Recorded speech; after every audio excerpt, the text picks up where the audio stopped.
All right, good afternoon. My name is Phillips, and I will be discussing my module four, video reflection. And I chose the article, "What Does One Do to Get Fired Around Here?"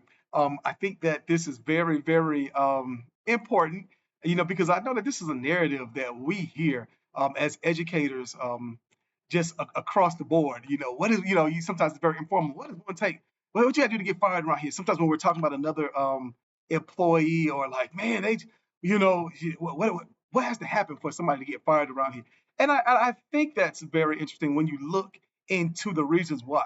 The articles really spoke to the number one reason being professionalism. And we know that that standard nine professionalism is so broad, and as administrators and school leaders, is so much that goes under that umbrella of professionalism.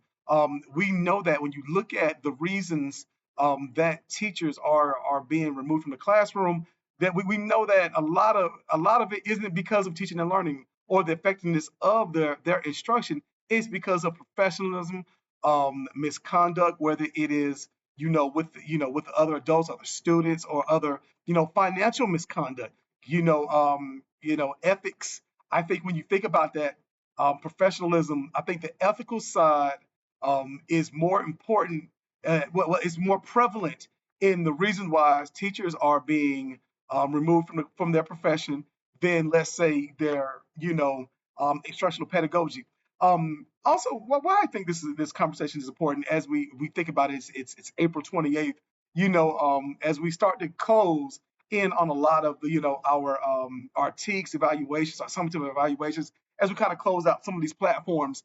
Um, you look at the For me, when I began my educational journey, one of the first things that my educational leadership journey, one of the first things that came to me was that when you talk about the TEKS platform, the TEKS program, it is not an I gotcha moment. It is not something, a piece that is used to kind of railroad a struggling educator. It is something when you really look at it and you really break down the TEKS framework, it is framed up for success, for a leader or someone above a leader to really identify areas of growth within inside the professional growth program, to kind of identify um, areas for growth, like I said, for an educator. And then when you even look at the professional development plan with remediation, it's still giving you ample opportunities to grow. It's supposed to help you. It's supposed to guide you. You think about the timelines. Timelines aren't extremely long. Sometimes they're 30 to 45 days, and it has set goals, additional meetings.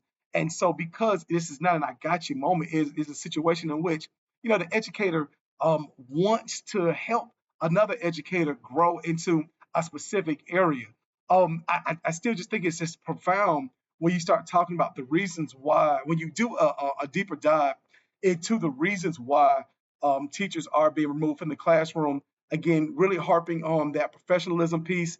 I saw something where it was talking about just, as simple as going to work on time. One of the things that I am noticing with teachers, ranges from 0 to 3 years, that is what we are struggling with. We are struggling with teachers with professionalism, the younger teachers with professionalism, and we are just hoping that as they begin, to be seasoned their tenure, that kind of improves. The coming to work on time, the turning your lesson plans in. These are those little tidbits to where it kind of is very important. We know the other reasons when you think about the ethical side. Like I said, the misconduct, the financial misconduct, the interrelationship misconduct, those things right there, also very, very prevalent as well. And then, I read in the article as well, it started talking about just how important it is to become fully certified. How many teachers I know I've lost just due to you not doing your due diligence as it relates to obtaining your clear renewable certificate. So many teachers, I know Clayton County Public Schools, they'll give you those 2 years. And then if you're not past the gates, or you're not enrolled in the program, you're not showing any growth towards becoming highly certified, and then we're not going to be able to offer you a contract for the next calendar year. And then we also talk about state testing. State testing is very important. I'm a testing coordinator. We know about the APS cheating scandal.